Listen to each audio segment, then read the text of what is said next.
오늘 함께 나누실 말씀은 이사야 5장 24절, 25절 말씀입니다. 두 절인데 우리 함께 한 목소리로 같이 봉독하겠습니다. 24절입니다. 이로 말미암아 불꽃이 그루터기를 삼킴같이 마른 풀이 불 속에 떨어짐같이 그들의 뿌리가 썩겠고 꽃이 티끌처럼 날리리니 그들이 만군의 여호와의 율법을 버리며 이스라엘의 거룩하신 이의 말씀을 멸시하였음이라. 그러므로 여호와께서 자기 백성에게 노를 바라시고 그들 위에 손을 들어 그들을 치신지라. 산들은 진동하며 그들의 시체는 거리 가운데에 분토같이 되었도다. 그럴지라도 그의 노가 돌아서지 아니하였고 그의 손이 여전히 펼쳐져 있느니라. 아멘. 이사야서는 크게 두 부분으로 나눠져 있습니다. 초반은 하나님께 등을 돌리고 떠나버린, 범죄에 빠진, 하나님의 것에 대해서 관심을 갖지 않는 이스라엘 백성들에 대해서 돌이켜라, 하나님으로부터 화가 임하게 되어진다라고 하는 경고의 메시지가 그 전반부에 계속해서 나오고, 후반부에 가서는 그러함에도 불구하고 결국 돌이키질 못하는 이스라엘 백성들을 위하여서 하나님 편에서 구원을 이루시는데, 우리 스스로 구원을 이룰 수 없기 때문에 하나님께서 보내신 메시아를 통해서 구원이 이루어질 것이다 라고 하는 것에 대해서 예수 그리스도의 초림에 대하여서 말씀하여 주시는 내용이 이제 후반부에 나오게 되어집니다. 그래서 그런지 모르겠지만 이 이사야서의 시작은 오늘 방금 우리가 성경 봉독을 했던 것처럼 가볍지가 않습니다. 처음부터 하나님의 실망으로 시작됩니다. 이사야서는 하나님의 기쁨으로 시작되어졌으면 좋겠는데 하나님의 실망으로 이사야서가 시작이 되어지는 것이죠. 누구에 대한 실망일까요? 하나님의 백성들, 이스라엘 민족에 대한 실망으로 시작합니다. 하나님께서 이스라엘 백성에 대해서 기본적으로 갖고 계신 마음은 여러분 사랑과 기대입니다. 이것은 오늘날 우리를 향하신 하나님의 마음, 기본적인 마음과 동일합니다. 뭐라고요? 사랑과 기대입니다. 하나님은 이스라엘 백성들에 대해서 사랑하는 마음이 기본의 마음이에요. 그리고 그들을 통하여서 이루어지게 될 일들에 대한 기대의 마음, 그것이 하나님께서 이스라엘 백성에게 가지고 있는 기본적인 마음이었어요. 그 마음이 이사야 1장 2절 또 이사야 5장 1절 이 구절에서 이제 나오는 것이죠. 이사야 1장 2절 같이 읽어볼까요? 하늘이여 들으라, 땅이여 귀를 기울이라. 여호와께서 말씀하시기를 내가 자식을 양육하였거늘. 아멘. 거기까지. 무엇을 양육하였거늘? 자식을 양육하였거늘. 하나님께서 이스라엘 백성을 어떤 마음으로 사랑하시느냐? 부모가 자식을 사랑하는 마음으로 그들을 사랑하셨습니다. 이 말씀 이해 안 되시는 분들 손 들어보세요. 부모가 아직 안 된 사람이죠. 부모의 마음은 이 말씀이 이게 어떤 내용인지 잘 압니다. 부모가 자식을 사랑하는 마음, 이게 어떤 마음인지 알죠. 제가 주로 사랑 표현을 잘 합니다. 누구에게? 우리 아이들에게. 2% 부족해서 다른 사람에게 잘 못하는데 우리 아이들에게는 잘해요. 그래서 수시로 사랑해 라고 이렇게 어렸을 때부터 늘 이렇게 얘기를 했어요. 그러면은 아이의 반응이 늘 저도요 이렇게 대답을 합니다. 뭐 얼마만큼 사랑해? 물어보면은 아빠가 저 사랑하는 것보다 더 많이 사랑해요. 늘 대답을 그렇게 했어요. 어려서 그랬죠. 근데 저 나이가 이제 차가지고 조금 자라고 난 다음부터 그 대답이 틀려지더라고요. 사랑해, 저도 사랑해요. 얼마만큼? 많이요. 이렇게 얘기해요. 얼마만큼? 아이 많이요. 이렇게 얘기하는 거예요. 이제 나중에 제가 물어봤어요. 예전에도 맨날 아빠보다 더 많이 사랑한다고 얘기했는데 왜 이제는 그렇게 얘기 않고 그냥 많이 사랑한다고만 얘기하니까 자기가 생각해도 아빠가 자기를 사랑하는 것만큼 자기가 아빠를 사랑하는 것 같지는 않대요. 아빠는 너무 많이 사랑한대요.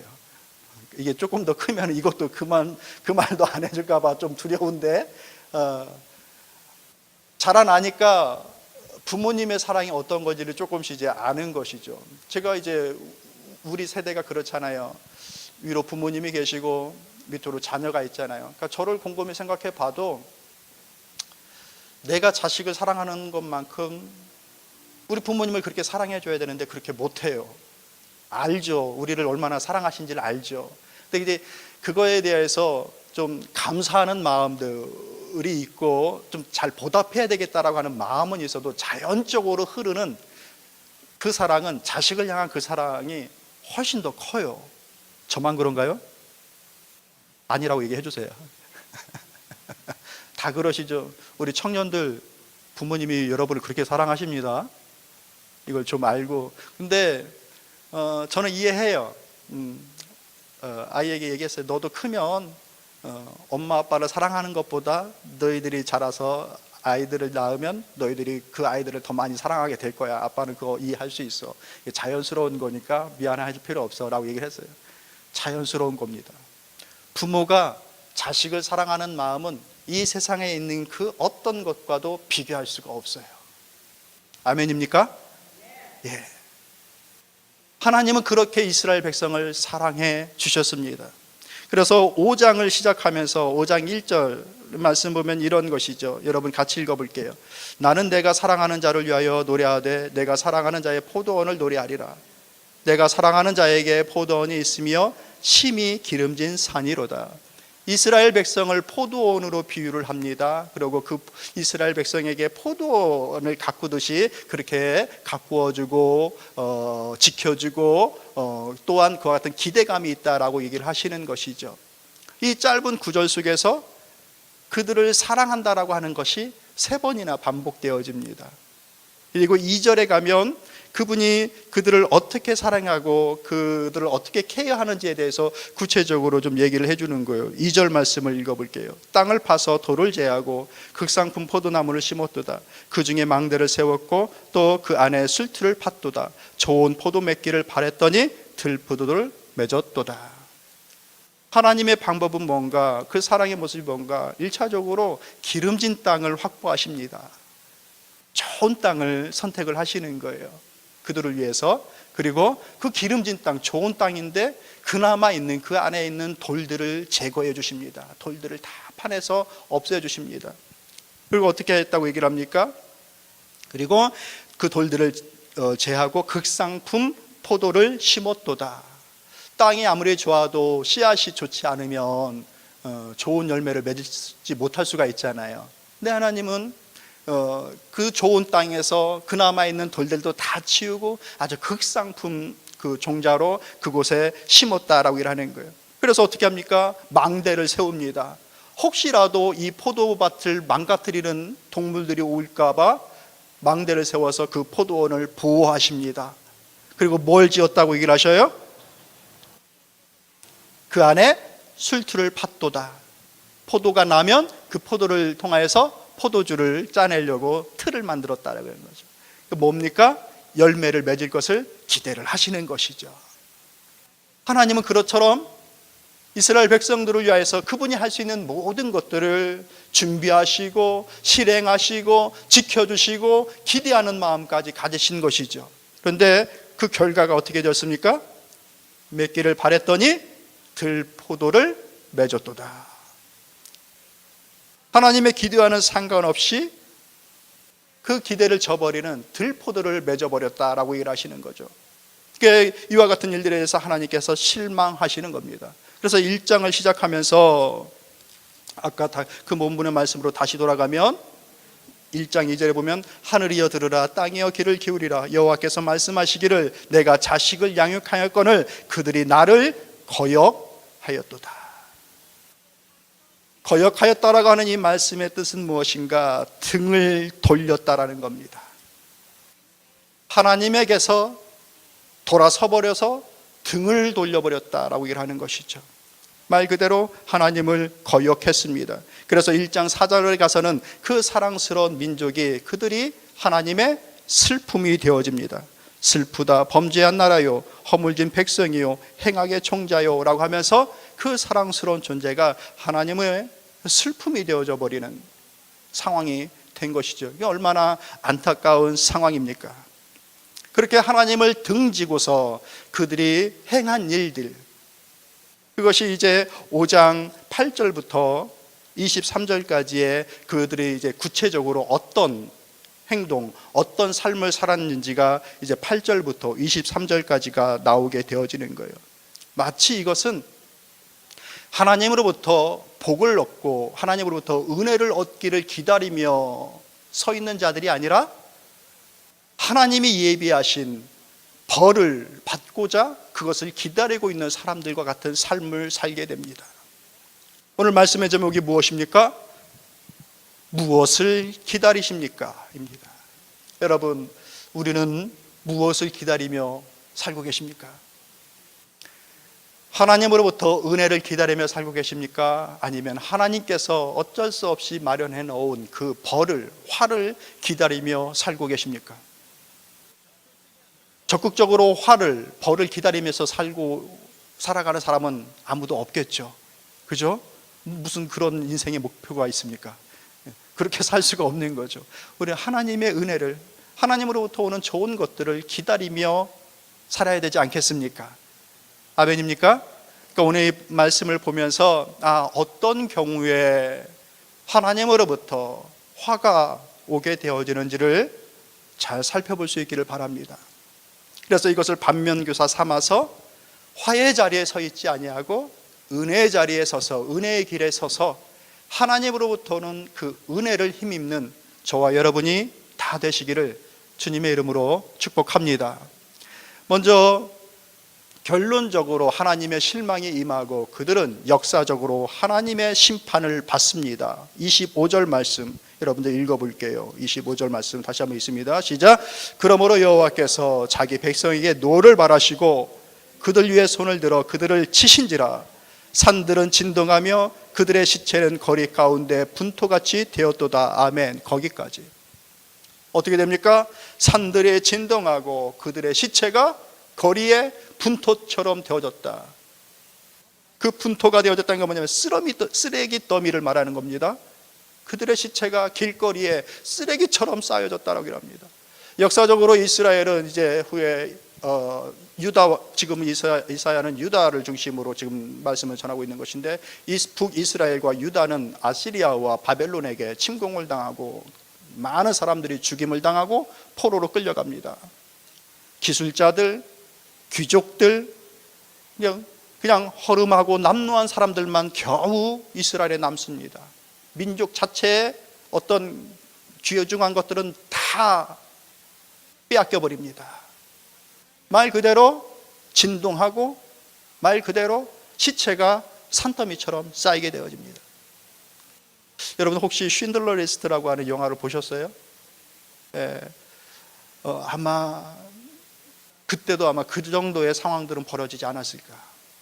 막 처리할 수가 없어서 시체들을 태웁니다. 아주 끔찍한, 얼마 전에도 그런 역사들은 이스라엘에게 있었었는데 그 당시에 이제 이런 일이 벌어지게 된 것이죠. 24절에서 이것을 은유적으로 표현하고 있는데 이런 것이죠. 불꽃이 그루터기를 삼킴같이 마른 풀이 불 속에 떨어짐같이 그들의 뿌리가 썩겠고 꽃이 티끌처럼 날리리니. 마른 풀이 활활 타는 불에 떨어진다고 생각을 해봅시다. 어떻게 됩니까? 삽시간에 다 화르르 사라지고 없어져 버립니다. 이런 일들이 선지자는 단순히 그 나라가 쇠약해지고 주변의 나라가 힘이 강대해져서 나라가 망한 것이라고 하는 것이 아니라 그 벌이, 그 화가 하나님으로부터 왔다라고 얘기를 하시는 것이죠. 25절 상반부에 이렇게 얘기하는 것이죠. 그러므로 여호와께서 자기 백성에게 노를 바라시고 그들 위에 손을 들어 그들을 치신지라. 이 얼마나 죄에 대하여서 무섭게 진노하시는지, 그 하나님의 진노하심이 열심히 사랑하신 것처럼 열심히 진노하시는 것을 보게 되는 것이죠. 도대체 왜 그런 일들이 벌어졌을까? 그 이유를 선지자는 얘기를 하는 겁니다. 24절 말씀 다시 한번 읽어볼게요, 여러분들. 시작. 이로 말미암아 불꽃이 그루터기를 삼킴같이 마른 풀이 불 속에 떨어짐같이 그들의 뿌리가 썩겠고 꽃이 티끌처럼 날리리니 그들의 만군의 여호와의 율법을 버리며 이스라엘의 거룩하신 이의 말씀을 멸시하였음이라. 원인이 거기에 있습니다. 버리지 말아야 될 것들을 버렸고 멸시해서는 안 될 것을 멸시했습니다. 무엇을 버렸습니까? 여호와의 율법을, 하나님의 말씀을 버렸습니다. 멸시한다라는 것은 업신여긴다라는 뜻입니다. 그 뜻은 자기보다 낮게 여기서 가볍게 취급한다는 얘기입니다. 율법을 버려버리니 그 하나님이 자기보다 낮게 되어지는 것이죠. 무시해도 되는 존재가 되어져 버린 것이죠. 그래서 이스라엘 백성은 하나님의 말씀을 버리고 그 하나님을 가볍게 여깁니다.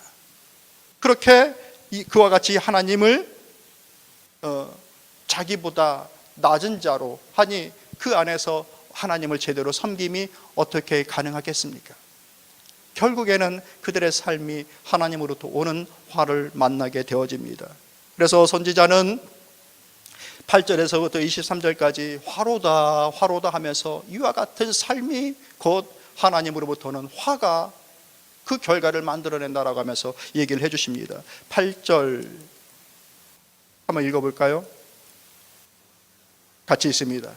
가옥에 가옥을 이으며 전투에 전투를 더하여 빈틈이 없도록 하고 이 땅 가운데서 홀로 거주하려 하는 자들은 화 있을진저. 첫 번째, 그들의 그 악행이 어떤 것인가? 끝없는 욕심과 강탈입니다. 어떻게 얘기합니까? 가옥에 가옥을, 전토에 전토를, 만족이 없어요. 집이 이미 있는데 또 사야 되고 또 사야 되고 또 사야 되고, 땅이 있는데도 불구하고 또 사야 되고 또 사야 되고, 그 모든 재물들이 다 연결되어져서 다 내 것이 되어야 되는 거예요. 그리고 거기서 어떻게 살아요? 홀로 혼자 사는 겁니다. 부자 되지 말라고 얘기하는 것이 아니에요. 크리스찬이 부자 되는 게 죄가 아니죠. 근데 뭐가 문제입니까?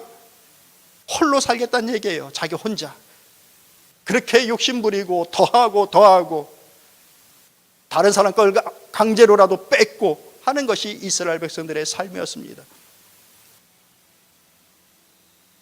산수시험을 보면 더하기는 100점인데 나누기는 0점인 사람들, 나눌 줄 모르는 거예요. 성도 여러분들 우리 다 좀 가난하게 살고 싶지 않아요. 그죠? 넉넉하고 여유 있고 부자로 살고 싶어요. 그런데 나누어야 돼요. 다 내가 벌어서 나 혼자 살아야 되겠다고 한다면 그거 잘못 생각하는 거예요.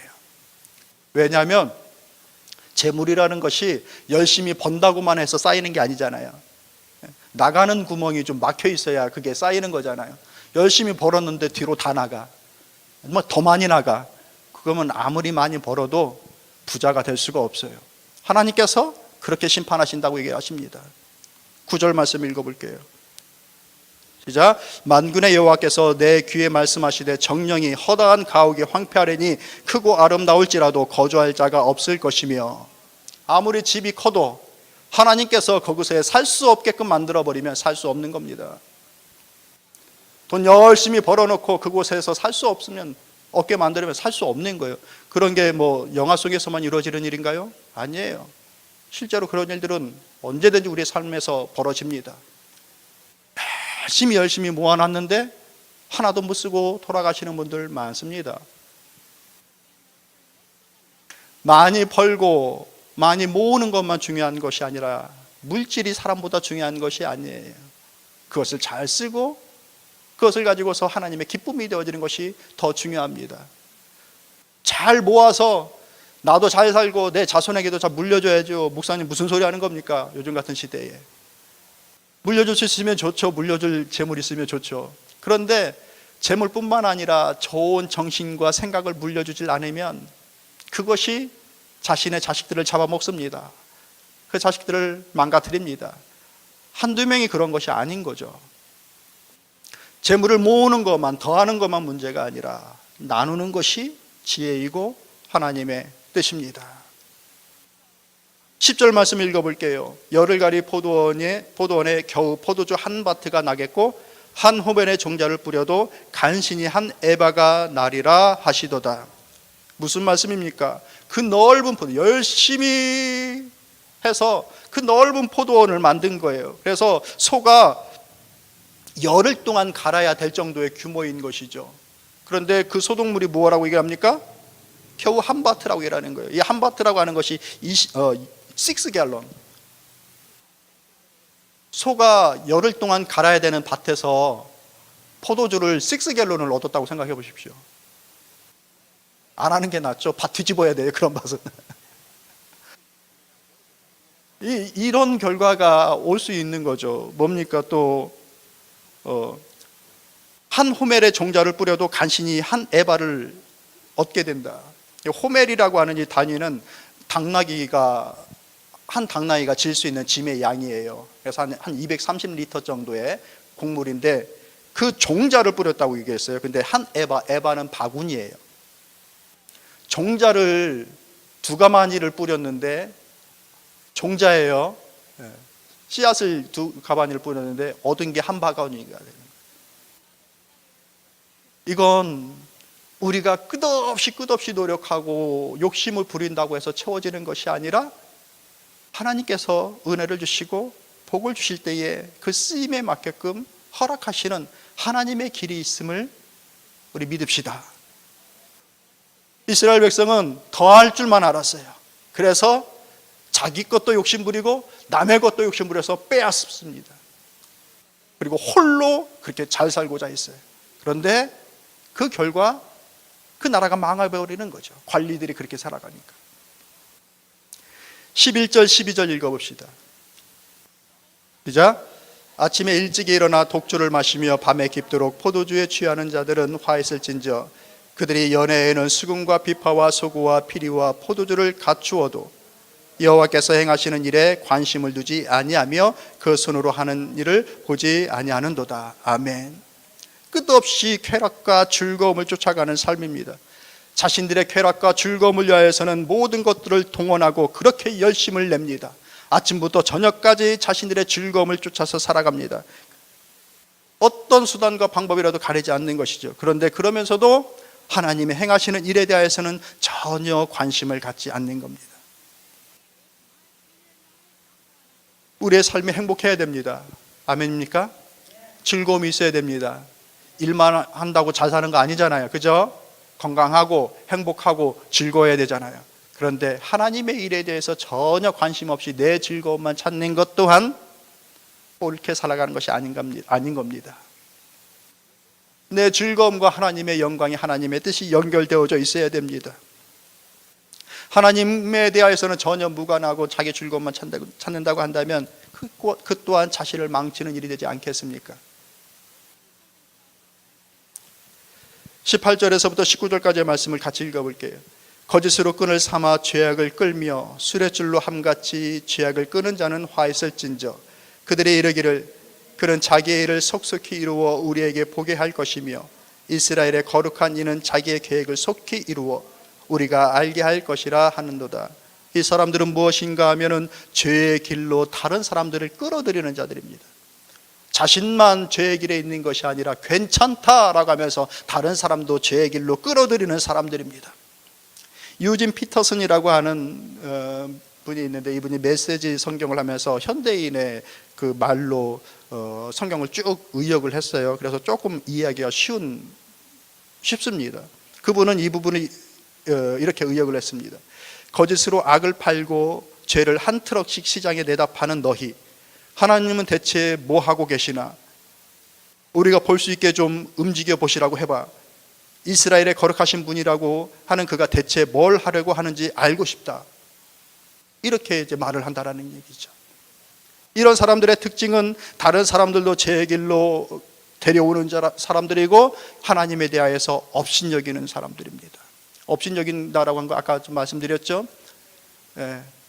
하나님을 낮게 여긴다는 얘기예요. 우습게 여긴다는 얘기예요. 그래서 하나님에 대하여서도 가벼이 말하고 우습게 말하고 그 하나님의 일에 대하여서 전혀 가치를 두려하지 않고 하나님을 우습게 얘기하는 거예요. 하나님 저주하게 해도 전혀 망설임이 없는 사람들입니다. 20절 말씀 읽어볼게요. 시작.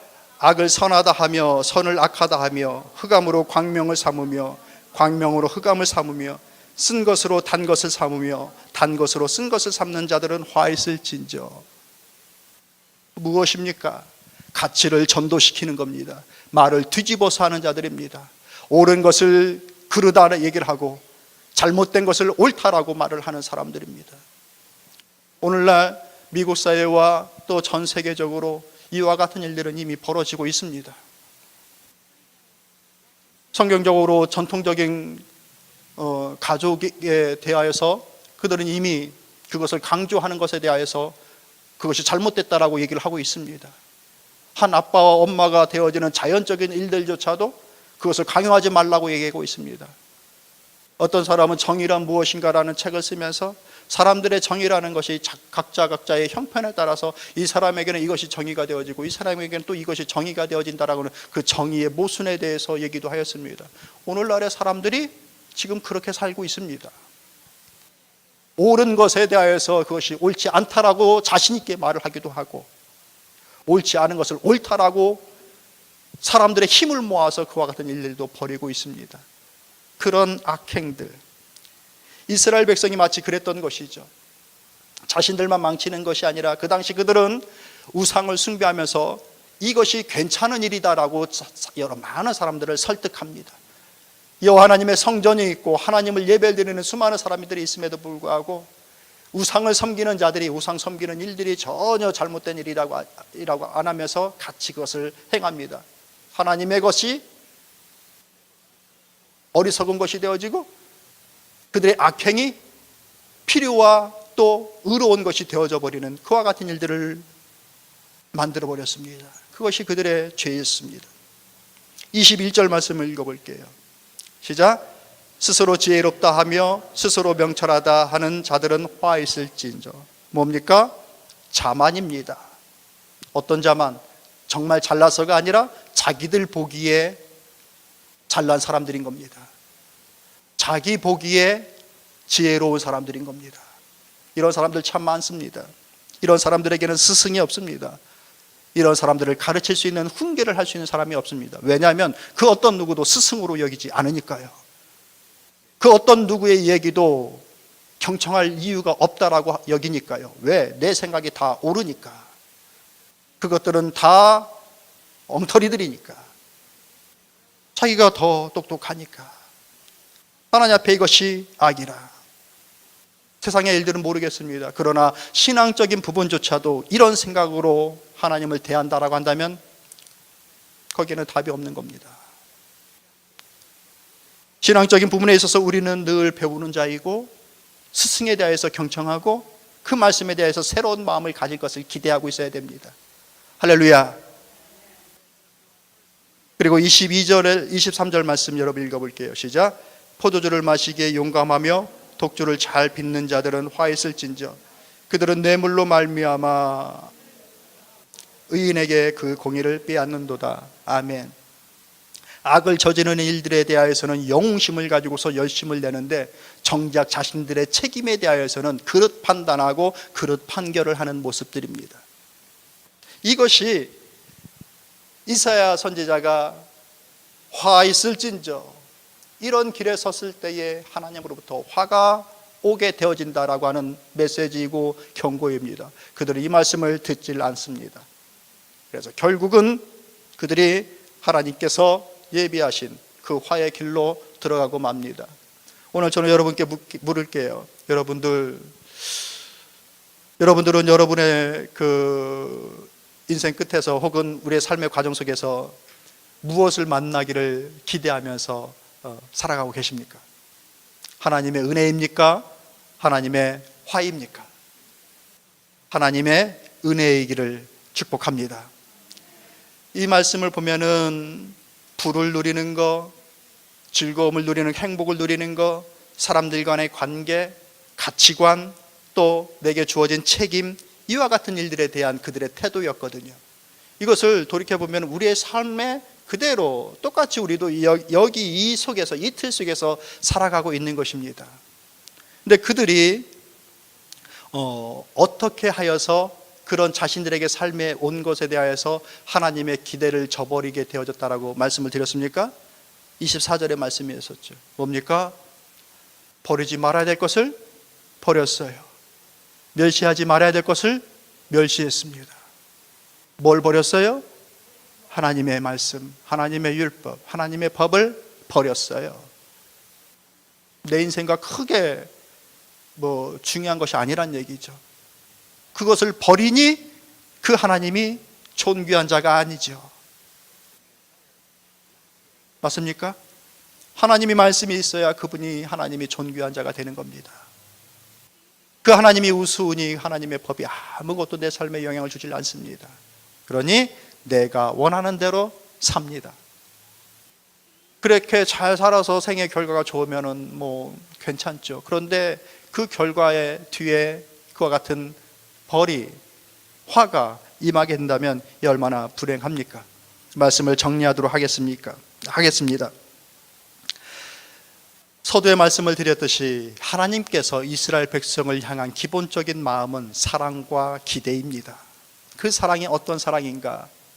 우리는 충분히 그 사랑을 이해할 수 있어요. 부모가 자식을 사랑하듯 하는 그 사랑, 더 이상 비교할 것이 없기 때문에 그렇게 말씀해 주신 거예요. 이 세상 속에 있는 사랑 중에 부모가 자식을 사랑하는 그 사랑보다 큰 사랑이 도대체 어디 있습니까?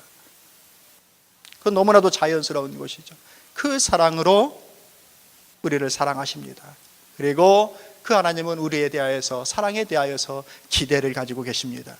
하나님은 포도밭을 잘 만들어 주셨어요.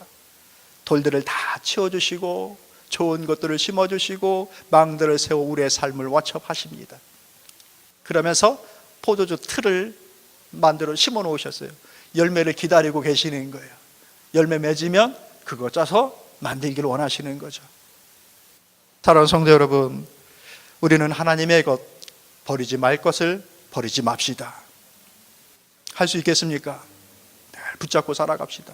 그래서 멸시해서는 안 된 그 하나님을 멸시하지 말고 존중하고 경외하고 사랑함으로 쫓아 나아갑시다. 할렐루야. 우리 다 같이 자리에서는 찬양.